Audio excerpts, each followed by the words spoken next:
Ave Maria, gratia plena Dominus tecum, benedicta tui in mulieribus et benedictus fructus ventris tui, Iesus. Santa Maria, Mater Dei, ora pro nobis peccatoribus, nunc et in hora mortis nostre. Amén. Sagrado corazón de Jesús, En vos confío. dulce corazón de María, Ser la salvación del alma mía. Ave María Purísima, Sin pecado concebida.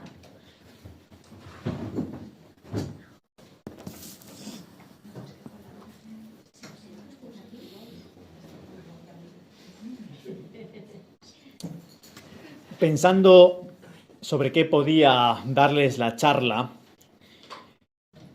se me ocurrió que podría ser sobre la educación de las pasiones, porque al fin y al cabo, desde que nacemos hasta que morimos, hay que entablar una lucha contra las pasiones, ¿no?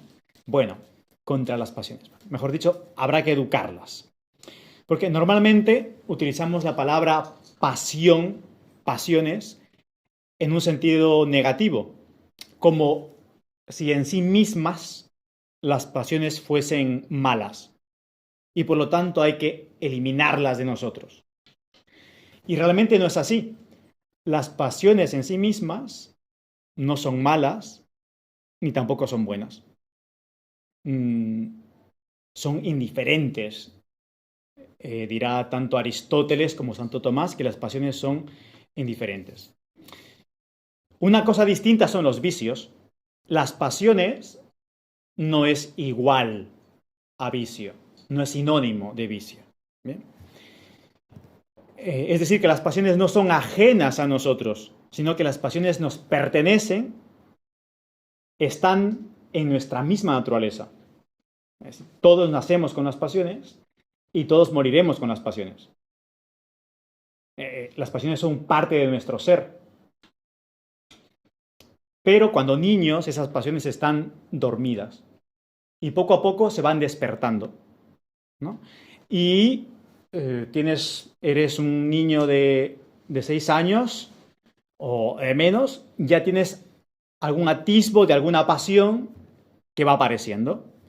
Vas creciendo, llegas a la pubertad, aparecen otras pasiones y así poco a poco van apareciendo. Quizás llegas a la vida adulta, un poco más ya tirando para la vejez. Algunas se van como, no desapareciendo, porque digo no desaparecen puesto que están ahí, si quieres van perdiendo esa fuerza que tenían antes y van apareciendo otras pasiones, pero están ahí, están ahí. Entonces, que quede claro que no son malas las pasiones, ¿eh? No son malas ni buenas, son indiferentes. Y no vamos a quitárnosla de encima jamás, además no podemos, porque es parte de nuestro ser. No sé, es como decir, pues usted tiene corazón y no puede vivir sin corazón. Vale, pues en el ámbito corporal físico. Las pasiones igual. Es decir, nacemos con, es decir, pertenece a nuestro ser. Pero por el hecho de que pertenezca a nuestro ser, a nuestra naturaleza, no quiere decir que debemos de satisfacerlas o incentivarlas tal y como aparezcan en su momento, sino que hay que encaminarlas, hay que ordenarlas hacia el bien. Y esta es una de las tareas principales y una labor importante en nuestra vida. Porque de la educación de las pasiones, de cómo las haya encaminado, educado, conducido, depende en gran parte tanto nuestra felicidad terrena y por ende la eterna.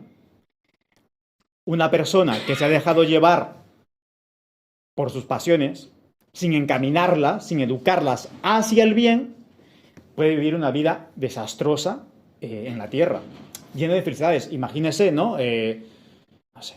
Si no encamino bien, por ejemplo, la pasión del amor, que es una de las pasiones, puedes llegar a amar desordenadamente y entonces te puede conducir a la infidelidad, bueno. Y luego llega, pues, la infidelidad puede llegar la destrucción de la familia, por ejemplo, por lo tanto, el malestar del esposo, de la esposa, de los hijos, es lo que vivimos ahora, ¿no? Así podemos, no sé, enumerar las pasiones cuando se desordenan llevan a una infelicidad tanto terrena y por ende a la eterna. Por eso digo que es tan importante la educación de las pasiones, ya que depende o pende nuestra felicidad terrena y eterna de cómo haya ordenado estas pasiones. Claro, y esta educación de las pasiones no es fácil. No es fácil porque requiere un combate constante. Y esto de combatir y ser constantes justamente es algo que ya no va en nuestra época. Mucho más ahora cuando se te dice, con algunas corrientes filosóficas y psicológicas, que no hay que dominar o no hay que educar las pasiones, sino que aparecen, son buenas y hay que satisfacerlas, hay que dar rienda suelta a esas pasiones, ¿no? Bueno, aparte de eso, que eso de combatir y luchar ya no está en nuestra naturaleza. Automáticamente es, quiero quitarme todo lo que sea esfuerzo, todo lo que conlleve vencimiento, no quiero tenerlo. Claro, y para educar las pasiones requiere, por una parte, ese combate, y esa constancia. Entonces, esa constancia en el combate muchas veces nos va a cansar, nos causa miedo, tedio, ¿no? Y es un combate y una lucha que tiene que ser constante, digo, hasta el final de nuestra vida, porque todos estamos inclinados hacia el pecado. Cuando nos hemos bautizado, se nos ha borrado el pecado original, pero la inclinación, la concupiscencia que llamamos, no se nos va. La inclinación queda allí. Y es una inclinación que lo vamos a tener hasta el final de nuestra vida. Esa tendencia al pecado. Bueno, pues dicho esto entonces, ¿por qué digo que las pasiones pertenecen a nuestra naturaleza? Bueno, realmente no lo digo yo, lo dice Aristóteles y Santo Tomás de Aquino. Y vamos a ubicar dónde, en qué parte están ubicadas las pasiones. Y las pasiones son contadas, ¿eh? ¿Saben ustedes cuántas pasiones tenemos? Tenemos 11, no tenemos más. Y las tenemos todos. No hay ninguna pasión más. Son 11. Vale, pues Santo Tomás de Aquino nos habla que el hombre tiene 3 apetitos. Bueno, sí, el hombre tiene 3 apetitos y los seres inanimados tienen solamente un apetito. Los seres animados, como los animales, por ejemplo, tienen 2 apetitos. Y los hombres tenemos 3 apetitos. Tenemos lo de los inanimados, de los animados y lo racional, ¿no? Entonces, el primer apetito es el apetito natural. Y esto lo tienen todos. Repito, hasta los inanimados. Por ejemplo, bueno, el apetito natural es la inclinación inscrita en la naturaleza.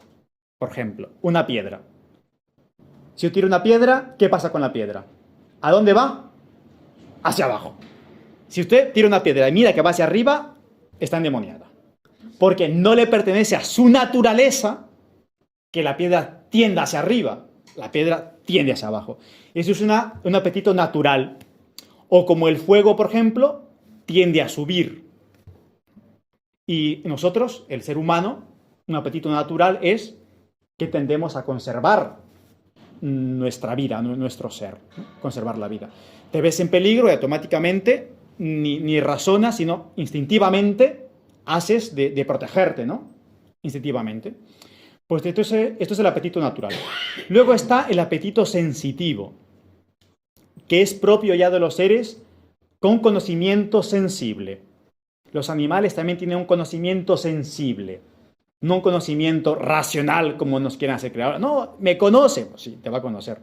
Sensiblemente, pero no es que diga, mira, ahí viene mi dueño, aquel que me trata, ojalá hoy me traiga unos, no sé, comida de mejor calidad. No, un animal no razona. Tiene un conocimiento que es sensible y ya está, nada más. Y este apetito sensitivo responde al bien o al mal captado por los sentidos, que también lo tenemos nosotros, ¿eh? Por eso es un conocimiento sensible.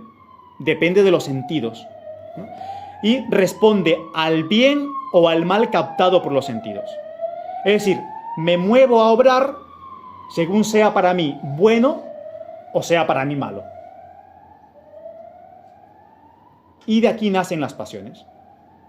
Las pasiones nacen del apetito sensitivo. Y yo busco algo, hago algo o evito algo según sensiblemente para mí sea bueno o malo. Sensiblemente. Ya no entra aquí la parte racional, sino simplemente sensiblemente, ¿vale? Por eso responden al bien o al mal captado por los sentidos. Por mis sentidos captan una cosa, es bueno para mí, me hago con ello. Es malo para mí, rechazo aquello. Pero evidentemente yo no tengo que obrar, elegir simplemente por un apetito sensitivo. Pero no me puedo quitar ese apetito sensitivo. Lo tengo, está dentro de mí. Y aquí entra en juego el otro apetito, que es el apetito racional.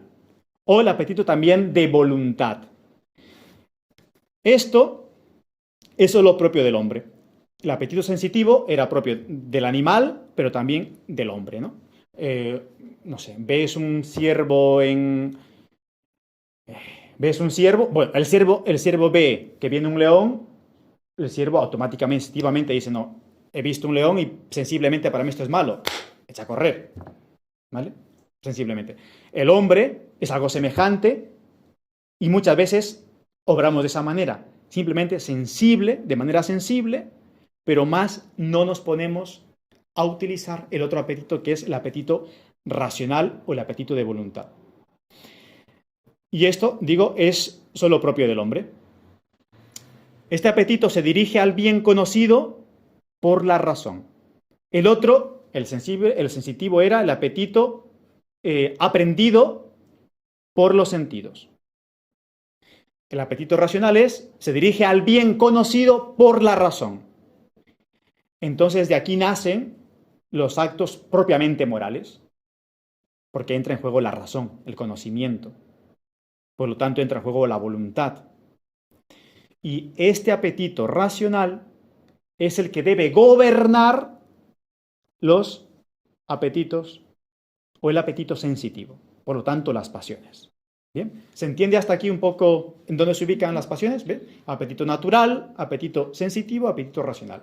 Pues en el sensitivo están las pasiones.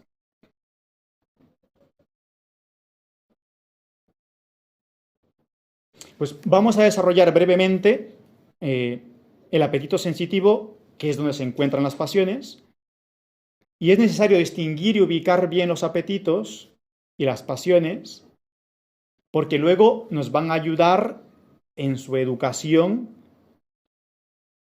y no dar palos de ciego, como se dice, ¿no? O arar en el mar. Tú vas a arar, pierdes el tiempo.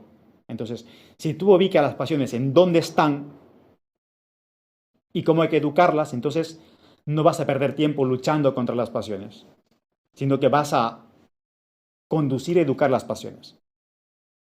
Bien. El apetito sensitivo. Como explica la sana filosofía, el apetito sensitivo es la facultad orgánica por la cual buscamos el bien en cuanto material y aprendido por los sentidos. Yo busco el bien en cuanto material, en cuanto me sirve sensitivamente. Busca el bien simplemente material, sensitivo, material. Lo que aprende, lo que capta mis sentidos, es lo que yo quiero. No sé, para mi sentido, para mi vista es buena la luz, pues yo quiero la luz y es algo bueno, es verdad, ¿no? Que para mí es bueno comer. Cuando hago hambre, pues sí, es bueno comer, es verdad. Pero vamos a ver qué comes. Entonces, no simplemente es, sí, sensitivamente quiero comer, pero entra en juego la razón. ¿Pero qué vas a comer?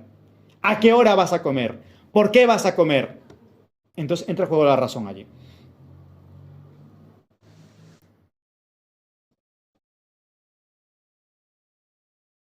Me da igual si eso que he captado es bueno o malo, me da igual. Sé que es bueno para mis sentidos, voy a por él.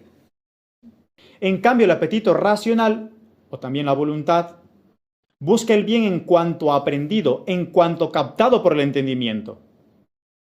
Aquí entra en juego la moralidad. Yo razono, esto que mi apetito sensitivo quiere, que mis pasiones quieren, realmente es bueno, moralmente hablando, o inclusive físicamente hablando. Aunque puede ser que moralmente no sea malo. Pero sí, usted sabe que sufre de tal enfermedad y que me hace mal el chocolate, pues no coma chocolate, ¿no? Es que me gusta. Bueno, pues sí, sensitivamente le gusta. Pero sabe racionalmente que no le hace bien. Por lo tanto, no tiene que comer. Si come, seguramente no cometa ningún pecado. Hombre, si pone en peligro su vida, pues podría ser, evidentemente, ¿no? Pero si no, no.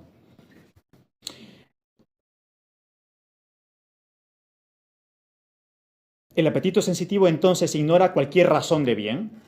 Solo busca el bien sensual, el bien sensitivo. El racional, sin embargo, busca el bien espiritual.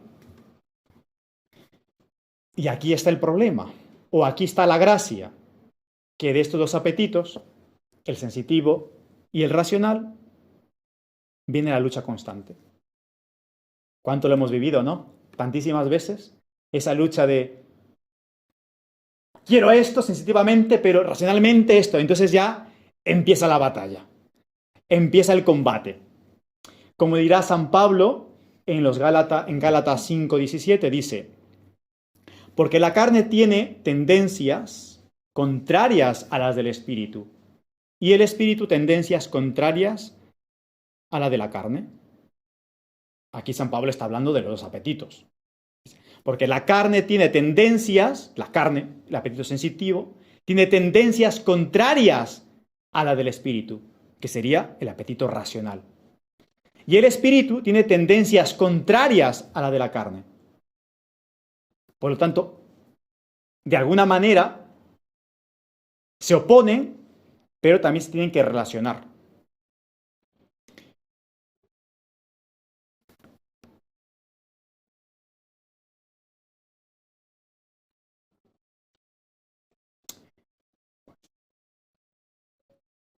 He puesto el ejemplo de la comida, ¿no? Tengo hambre y si tengo hambre quiero comer. Apetito sensitivo. Lo primero que hago es ir a la nevera, abro la nevera y agarro lo primero que veo. Pues veo leche. Quizás me hace mala leche. Y entonces digo, pero da igual. Yo hoy quiero leche, voy a tomar leche. O quizás está vencida. Da igual, yo quiero leche. Pero la razón te dirá, no tomes esa leche, que te hace mal. O está vencida, que te hará mal. Si no hago caso a mi razón, voy a tomar la leche y voy a terminar perjudicado. La razón es la que me tiene que decir si debo, no debo comer, si debo, no debo beber, cuándo, en qué momento.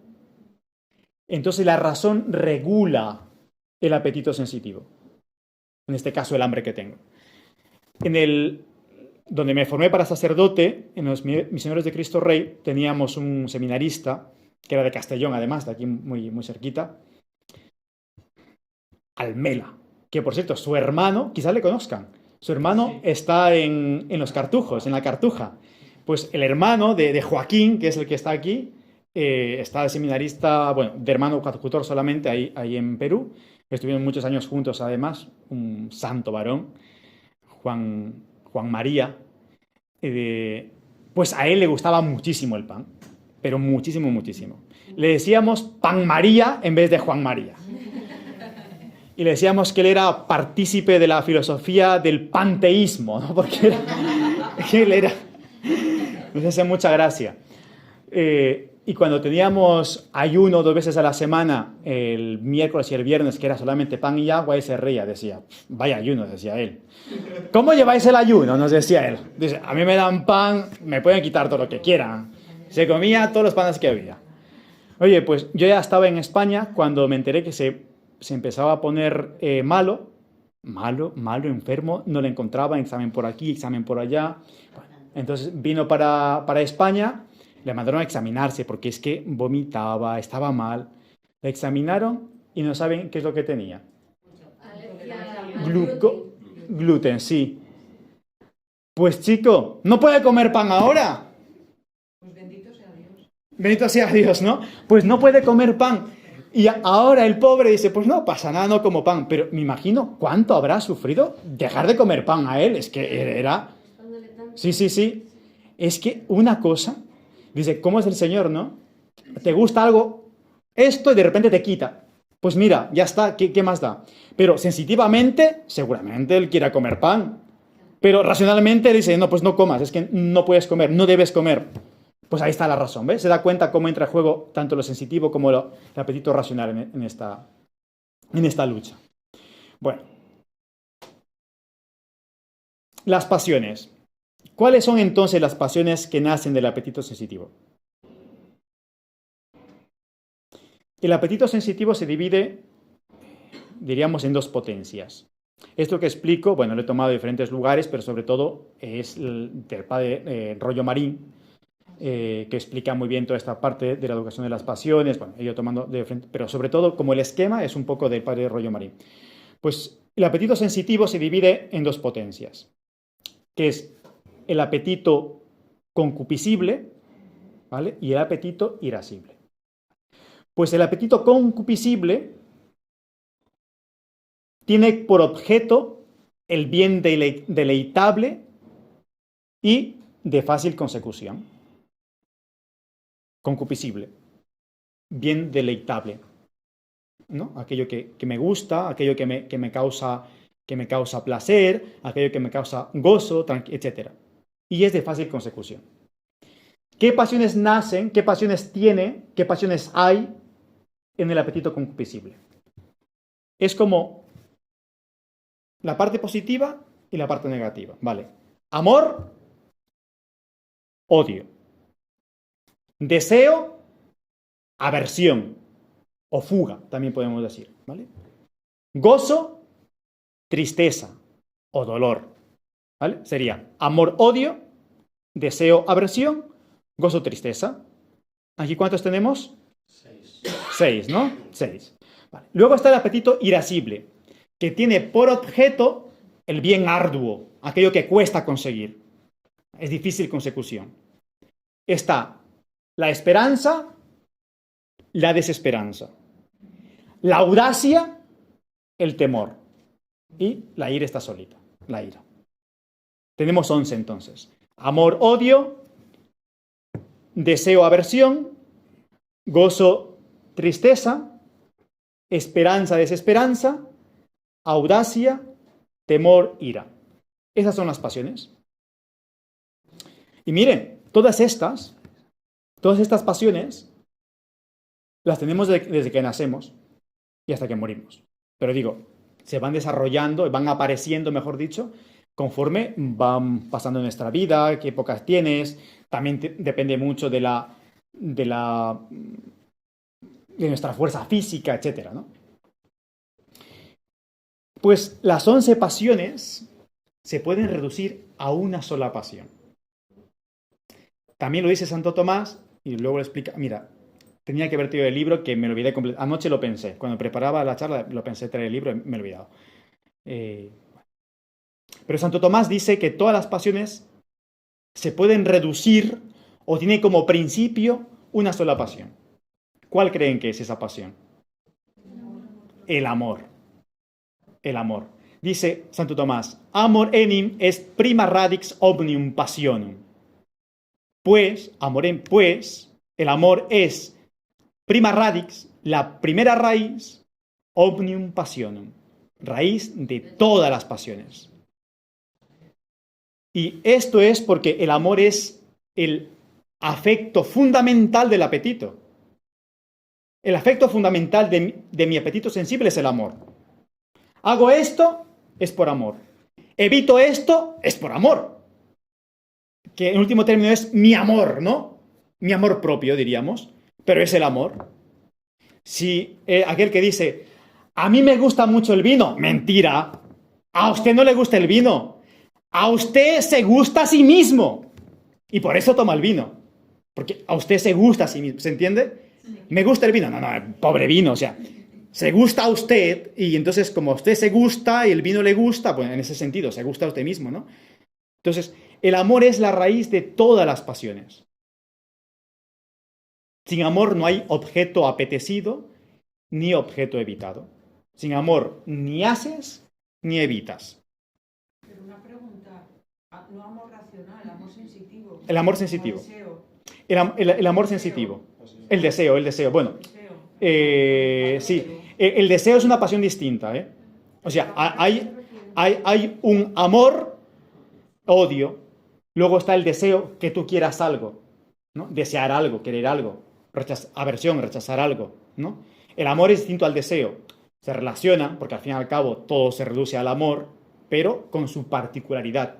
Depende del objeto que quieras o el objeto que Pero rechaces. como usted ha dicho que las pasiones son sensitivas, no son racionales. Claro, claro. Entonces, el amor, supongo que Santo Tomás no se refiere ahí a un amor racional. No. Sino a un amor Se refiere al amor sensitivo. sensitivo. Luego entra la parte de la voluntad que tú eliges amar algo o rechazar algo, pero también por amor. Eso los animales no pueden hacerlo. Los animales no pueden hacerlo, evidentemente, ¿no? Y los animales sí, por amor a su propia vida, como la liebre que huye de aquel depredador que tiene delante, ¿no? Decíamos que sin amor no hay apetito, no hay objeto apetecido ni objeto evitado. Por eso San Ignacio de Loyola, en los ejercicios espirituales, dice ejercicios espirituales para vencerse a sí mismo, para ordenarse en la vida, sin determinarse por afección alguna que desordenada sea. Vencerme, ordenarme y determinarme por afección alguna que desordenada sea, sin determinarme por afección alguna. La afección es el amor, lo que tú has afectado, ¿no? Porque tú puedes amar algo, ahora veremos cómo las pasiones, si no se educan, tienen una consecuencia en la vida racional. Por eso es muy importante la educación de la pasión, racionalmente hablando. No digo la eliminación, porque no podemos eliminarlo, sino la educación de la pasión. Por eso San Ignacio dice que los ejercicios espirituales están para vencernos, para ordenarnos, sin determinarnos por afección alguna. La afección radica en la voluntad, en el amor, ¿no? Y cuando yo me desordeno en el amor, me desordeno en muchísimas cosas. Por eso es tan importante saber ordenar el amor.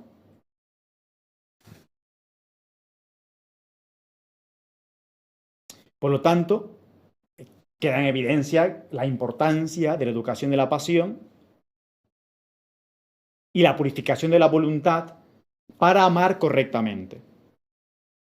Y aquí juega un papel importante entonces el entendimiento. El entendimiento que me hace conocer la verdad y conociendo la verdad, mi voluntad amará esa verdad y amará ese bien. Nos movemos, hablando ya desde el ámbito de la voluntad, ¿no? De la voluntad es propio el amar. Yo amo aquello que conozco, que es bueno para mí. O rechazo aquello que sé que es malo para mí. Pero ya es racionalmente. Pero claro, si usted tiene un conocimiento errado de lo que es el bien, de lo que es el mal, de lo que es bueno, de lo que es malo, entonces amará con su voluntad de manera errada. Por eso, qué importante es el papel del entendimiento, de la formación intelectual.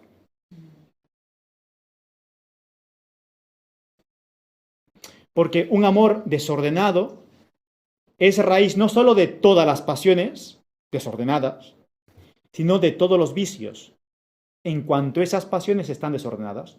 Digamos que los vicios nacen de las pasiones que no están ordenadas, que están desordenadas. Entonces aparecen los pecados. Concretamente podemos hablar de los pecados capitales, ¿no? Que son cabeza, capitas, capital viene de ahí, de cabeza, que son cabeza de otros tantos pecados.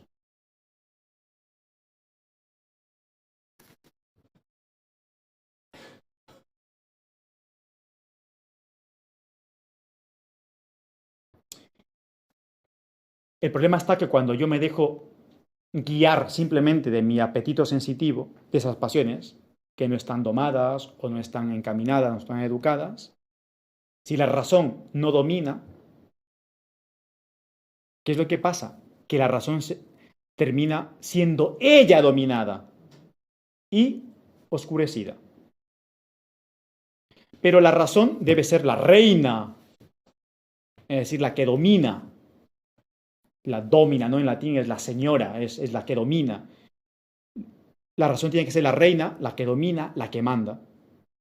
La razón debe de guiar nuestras bajas pasiones que están por debajo de la razón.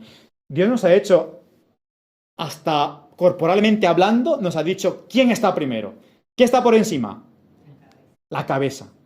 Por debajo de la cabeza está el corazón, que es el amor. Y por debajo están las bajas pasiones. Entonces es lo más elevado arriba. Entendimiento, razón, digamos, verdad. ¿Vale? Después viene el corazón, que es el amor. No podemos vivir sin amar, es que amamos. ¿Amas el bien o amas el mal? Pero nadie vive sin amor en la tierra. Todos vivimos amando. Pero claro, lo que amas, a ver lo que amas. San Agustín dirá que nos convertimos en aquello lo que amamos, ¿no? Si amas cosas terrenales, te vuelves en terrenal. Si amas cosas celestiales, te vuelves en celestial. Algo así, más o menos, dice San Agustín. Pues, pero qué importante es el corazón. Pero claro, ahí entra mi entendimiento, que tiene que decir a mi corazón qué es lo que debe amar. A mi voluntad, qué es lo que debe amar. Entonces, ya depende de mi voluntad el elegir amar. Elegir amar. El amor no es un sentimiento. Puede haber, hay un amor de sentimiento, que es el amor del apetito sensitivo. Pero no es el que debe demandar. El amor radica en la voluntad. ¿Y la voluntad propia de la voluntad qué es? Elección, elegir. Por eso, ¿han escuchado esa frase? Aquí que hay dos novios, hay dos esposos recientemente. ¿Cuánto llevan? ¿Medio año? Menos, imagínense. 5 meses. Ah, mira, cuánto te quiere, lo tiene contadito y todo. Los días y la hora. Lo tiene la hora todo contado.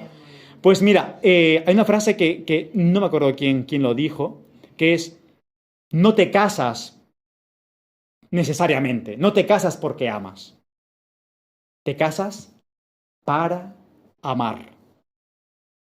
Antes, por ejemplo, muchas veces, años atrás, unos cuantos años atrás, los matrimonios eran concertados. Que te vas a casar, ahí va, ¿con quién? Pues con este. Pues venga, vamos a casar. Y funcionaban fenomenal los matrimonios, no pasaba nada. Pero quizás no le amabas, pero elegías amarle. Hombre, si encima ya le amas y te gusta, pues hombre, ayuda mucho más, ¿no? Evidentemente. Las cosas se ponen mucho más fáciles. Es que no me gusta. Pues bueno, pues que quizás termine gustando. Porque ves en él otras cualidades dignas de ser amadas, de ser deseadas. Por lo tanto, razón, ¿no? Voluntad, elegir amar, elijo amar según mi razón me presenta. Y luego las bajas pasiones tienen que estar subordinadas tanto a la voluntad y la voluntad subordinada al entendimiento. Si esto está bien regulado, fantástico. Entonces puedes llegar a adquirir virtudes heroicas. Si esto está desordenado, hay un gran problema. Hay un gran problema. Pero lamentablemente ahora ya no hacemos esto. Esto. Empezamos por abajo. No domina la razón. Dominan las pasiones. Las pasiones dicen a mi voluntad lo que tiene que amar. Y entonces, como la voluntad ama lo que no tiene que amar, porque son las pasiones las que mandan, el apetito sensitivo, al final queda afectada la razón y se piensa que aquello que está amando, aquello que está haciendo, es bueno. Y es lo que ha pasado hoy en el mundo. Es lo que pasa hoy en el mundo. No importa si lo que vas a hacer está bien o está mal. Basta que tú lo desees. Basta que tú lo quieras. es la norma. Y lo peor es que se hace hasta ley de todo esto.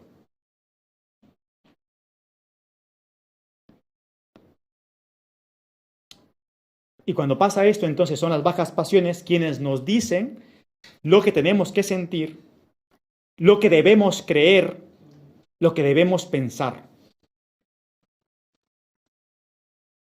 Porque al final, si no educamos las pasiones por medio de la razón, al final las pasiones nos dirán lo que tenemos que hacer, lo que tenemos que pensar y lo que tenemos que creer.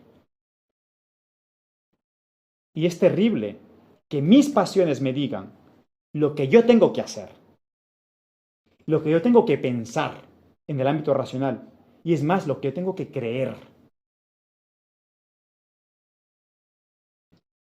Nos hemos vuelto, por lo tanto, esclavos de las pasiones de esta manera. Y te crees libre. Ahora los hijos son libres porque hacen todo lo que les da la gana, supuestamente. Pero nunca ha habido una época tan esclavizada como ahora. Antes eras libre, porque te guiabas por la razón, por la verdad, por el bien, y tu voluntad amaba ordenadamente, y las pasiones obedecían ordenadamente. Pero ahora, ¿qué joven lucha contra sus bajas pasiones? Cualquier pasión que sea de las 11, ¿eh? Muy difícil. Y si luchas, si hay alguien que lucha, ya te tildan de no sé qué, no sé cuántos, mira. Pero antes, pues era mucho más fácil la lucha de las pasiones, porque tenías un ambiente, la cristiandad que decimos, que te ayudaba a conservar la virtud, a practicar la virtud en familia, en sociedad, en el colegio, en la escuela, un grupo de amigos. Se evitaban ciertas conversaciones, ciertas cosas, ciertos lugares. Era el ambiente que necesario es, que necesaria sigue siendo la cristiandad y tiene que volver la cristiandad. Pero la cristiandad no solamente viene por creer, ni solamente viene por la Santa Misa, que es una cosa importantísima desde luego, sino que la cristiandad va a venir cuando Cristo reine en la sociedad, es decir, en el ámbito político también.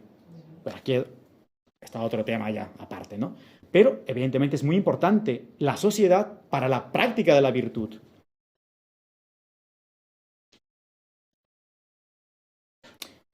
Deben ser educadas y pueden ser educadas las pasiones. Decía antes que hay ciertas corrientes psicológicas que dicen que las pasiones no deben de educarse, sino que hay que dar rienda suelta a ellas. Hay que satisfacerlas. Freud, por ejemplo, es de ese pensamiento. Sobre todo con la pasión del amor, de la lujuria, con el deseo sexual, ¿no? Freud decía que no, o sea, que no tienes por qué reprimirlas. Es más, hay que incentivarlas. Y es lo que hacen ahora, incentivarlas desde pequeños. Hay pasiones que van a aparecer, sí o sí, van a aparecer. Pero cuando tengan que aparecer, no las despiertes antes. Pero ahora se despiertan mucho antes las pasiones. Por ejemplo, el deseo sexual. Mucho antes, porque normal. La televisión, las redes sociales, las canciones. Despierta cuanto antes. Por ejemplo, el romanticismo dice que no deben de educarse porque son auténticas.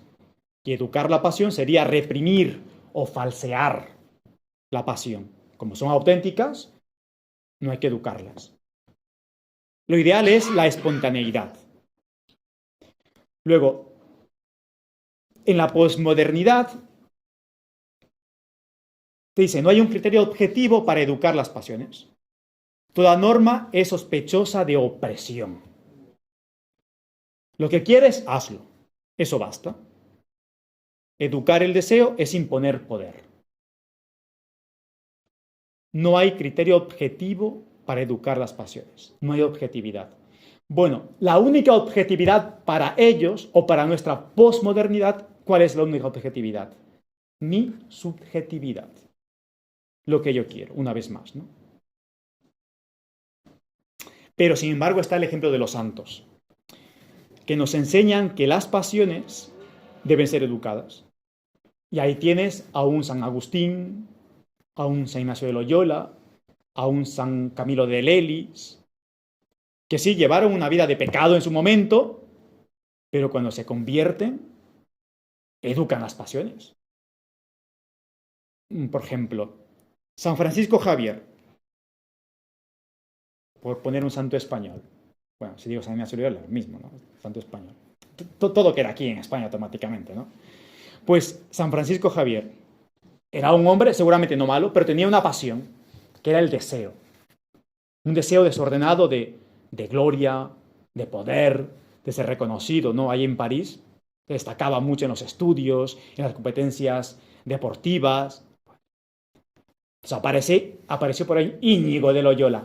Cojito el hombre, porque ya le habían roto la pierna ahí defendiendo Pamplona, ¿no? Y luego se recuperó y luego se convierte leyendo a San Francisco de Asís, a Santo Domingo. ¿Cómo quisieron esto ellos? Pues yo más, decía él, ¿no? No me van a ganar. Bueno, al principio no era tan recta su intención.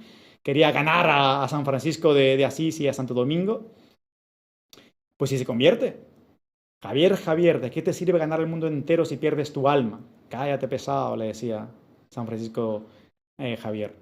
Y tanto de repetirle, al final, mira, pues puede ser verdad, ¿no? ¿De qué me sirve ganar el mundo entero si pierdo mi alma? Vente a ejercicios espirituales. Qué pesado, venga, voy a ir para que me dejes en paz. Y ahí ordenó sus pasiones, ese deseo desordenado que él tenía, pues de gloria, de poder, de fama, de lo que sea, pues lo ordena, se cambia, ordena ese apetito y entonces encamina su deseo de gloria, lo encamina ahora a buscar la gloria de Dios. Y no hay quien le pare. Madre mía, el misionero que fue. Además, a él no le iban a mandar a las Indias, le iban a mandar a otro. No sé si a Salmerón, no sé qué, de estos primeros jesuitas de ahí de París. Y al final se enferma uno de ellos. Y él estaba calladito, que quería ir, pero bueno, pues no me manda Ignacio, pues ¿qué voy a hacer, no? Ignacio, ¿no? Ahí le vino impaciente, tan precioso escrito, ¿no? Ahí le dice que ha sido elegido para esta empresa. Y le manda ahí San Ignacio a San Francisco Javier. Vaya misionero, incansable, imparable. Esto no es mío, ¿eh? ¿Corto? Pero esto se me ha ido. Mira, aquí, pasiones, esto debe ser mío. Aquí está. Vale. Pues decía, San Francisco Javier luego se ordena y ahora busca no su gloria, sino que tiene un deseo ordenado de gloria de Dios. Y busca no la gloria de Dios, busca la mayor gloria de Dios. Ad majorem Dei gloria. Y entonces se desgasta, viaja por aquí y por allá, de día de noche, se enfrenta con cualquier peligro, bautiza incansablemente, que quiere ir a convertir a los japoneses. Es increíble. 10 años les bastaron para morir luego de cansancio, ¿no? Por nuestro Señor. ¿Te dan cuenta cómo una pasión bien ordenada te puede convertir en un santo o te puede convertir en un pervertido? No sé. Cuando me dio por mirar cosas de narcotraficantes, no es porque yo quisiese unirme a ellos, ¿sabes? Sino porque me dio un tiempo como me daba mucha curiosidad cómo es posible que estos hombres narcotraficantes que habían vendido, no sé, algo de droga, chico, ya tienes 1 millón, retírate, ¿para qué quieres más? Retírate, ¿no? Pablo Escobar, ¿no? O el Chapo Guzmán. Me sorprendían cómo era, no podía más. Y miren, esa pasión, ese deseo de poseer, que ahí venía el deseo de fama, el deseo de poder, el deseo de un montón de cosas, no solamente llevaban a vender droga, a matar, pero a miles y a miles, pero de una manera increíble. ¿Cómo es que una pasión mal ordenada te puede convertir en un animal completamente? En cambio, San Francisco Javier le convirtió en un santo. Bueno, me paso esto. Pues, ¿cuál es la importancia de las pasiones? La importancia de las pasiones radica en que tienen una influencia decisiva en nuestra vida física y también en nuestra vida intelectual. Bueno, en la vida física es más evidente. ¿Por qué? Porque no obramos nada, no hacemos nada sin antes estar inclinados sin apetecer aquello físico, ¿no? No hacemos nada. Te mueve siempre algo, físicamente hablando. Voy a comer porque tengo hambre, ¿no? Y cuando uno está enamorado, o sea, ve pasar al chico, a la chica que te gusta, físicamente no te quedas igual. De corazón, pum, pum, pum, pum, pum, pum, más rápido, ¿no? Palpita. Es más, si aún no es nada de ti y le ves aparecer, te sonrojas. Hombre, pues ese apetito sensitivo, ¿no? Aparece inclusive, dice un piropo bonito tu novio o tu novia, te pones ahí todo tierno, todo, no sé, pues sí, bueno, físicamente influye también esas pasiones en nosotros. Bueno, pero vamos a lo importante de que es cómo las pasiones tienen una influencia en nuestra vida racional. Sobre todo influyen aquí. Y esta frase es muy importante y muy cierta y creo que lo resume todo. Se dice, es necesario vivir como se piensa, de lo contrario, tarde o temprano, se acaba por pensar cómo se ha vivido o cómo se vive. Es necesario vivir como se piensa. ¿Cómo piensas tú en el ámbito intelectual? Vamos a decir. Vale. Ahora poner un ejemplo para que se entienda mejor. Supongamos un empresario católico, hasta tradicional. Ya que estamos en este ámbito, vamos a lanzarnos un poco de piedras a nosotros también, ¿no? A ver, un católico, un empresario de mucho dinero, se casó con su esposa, amándola y eligiendo amarla, que tienen varios hijos. Sabe que el matrimonio es hasta que la muerte los separe, pero que no atentes contra la vida del otro, porque si no, no te puedes casar. Si atentas matar a tu cónyuge, luego no te puedes casar si demuestra que has atentado. ¿Se ha muerto? Pues no. Le has matado. No puedes. O sea, que ustedes dos ahí no se pongan veneno en la comida, que luego no se pueden casar. Me quiero casar con otro, le mato. Impedimento, ¿no? Ya no puedes. Pues este empresario, católico, sabe que el matrimonio es para siempre. Sabe que faltar al matrimonio se comete un pecado de adulterio. Vale, fantástico. Misa diaria, todo lo que quiera.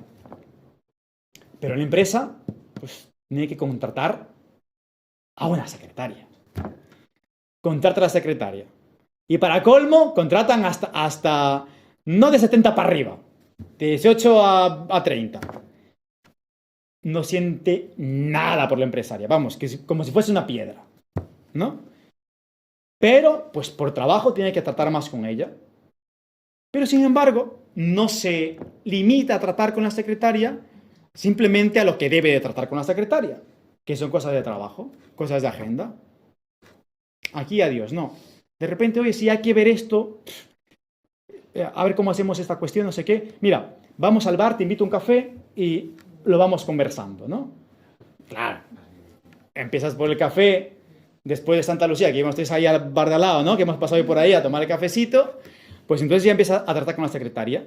Sí, y los 3, 4, 5 primeros días, pues sí, cosas de agenda. Y de repente otro día, oye, ¿y cómo está tu madre? Sí, no sé qué, no sé cuántos. Está bien preocuparse por su madre, no hay ningún problema, ¿sabes? Pero de repente, ¿y tú cómo está? ¿Cómo está? No sé qué, pum, ya empiezas ahí, no sé qué. Y estás soltera, no sé qué, pum, pum, pum, pum, pum, pum, pum. Y se va desencaminando la situación. El trato frecuente con la secretaria, pues hombre, le nace al hombre allí como una pequeña admiración que luego se convierte en grande admiración. Y empieza a sentir algo por la secretaria. Entonces aparece el sentimiento, un sentimiento de gusto, que luego puede ser un sentimiento de enamoramiento.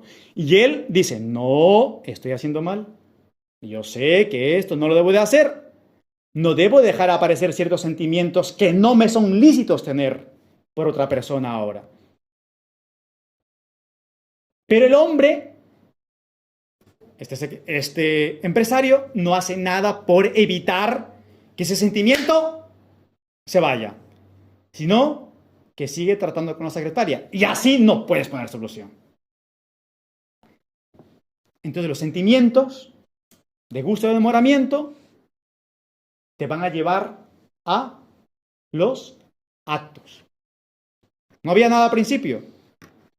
El trato frecuente hace que aparezcan sentimientos. Y los sentimientos engendran actos.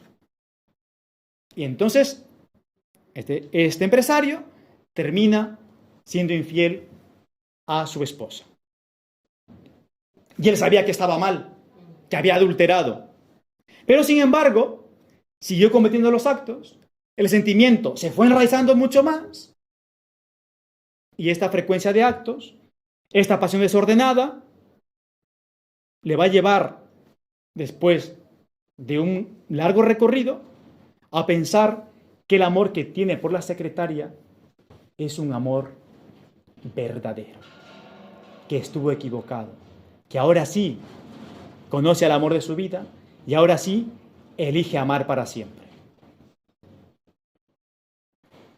Y ya no ve sus actos como algo malo, como un pecado, sino que lo justifica y dice que es bueno. En definitiva, le lleva a pensar que por amor a la secretaria tiene que dejar esposa e hijos. Es necesario vivir como se piensa, de lo contrario, tarde o temprano, se termina pensando cómo se vive, ¿no? Este hombre no vivió, al principio sí, después no vivió como pensaba. Y empezó a vivir de otra manera y terminó pensando como estaba viviendo. Aquí se ve cómo las pasiones tienen una influencia decisiva en nuestra manera de pensar, en nuestra razón. Y esto nos tiene que llevar a nosotros a pensar si nuestras pasiones están ordenadas o están desordenadas. Pues si están desordenadas, hay que ordenarlas.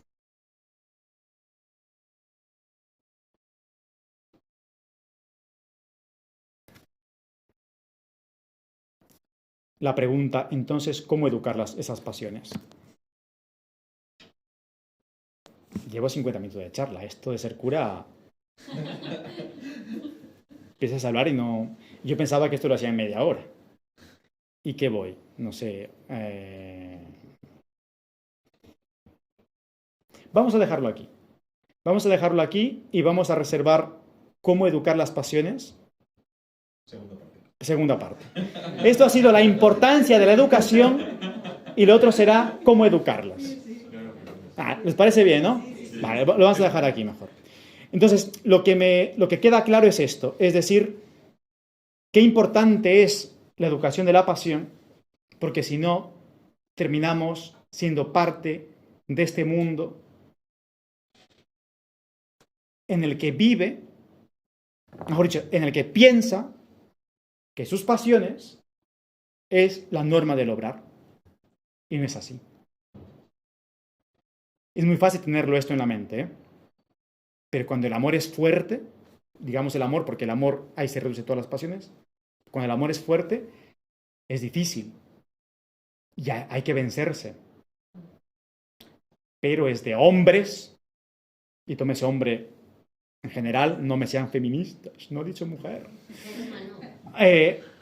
Pero es de hombres saber luchar contra las pasiones, aunque cueste. A veces va a costar mucho. Sobre todo cuando está muy arraigada una pasión, un deseo o un amor. Cualquiera que sea, a lo que sea o a quien sea. Es muy complicado. Y entonces hay que educarlas. ¿Y cómo? Et reliqua, como decimos en latín. Continuará. Pro Aris et Focis tratará temáticas de filosofía, teología, liturgia, historia, política, derecho, cuestiones de actualidad y, en general, todo lo humano y lo divino desde la postura doctrinal católica tradicional íntegra, contrarrevolucionaria, reaccionaria y legitimista. Les invito a suscribirse y a compartir los vídeos, que será de gran ayuda. Y si desean ayudarnos al sostenimiento de este canal, lo pueden hacer por Patreon o PayPal. Que viva Cristo Rey y María Santísima.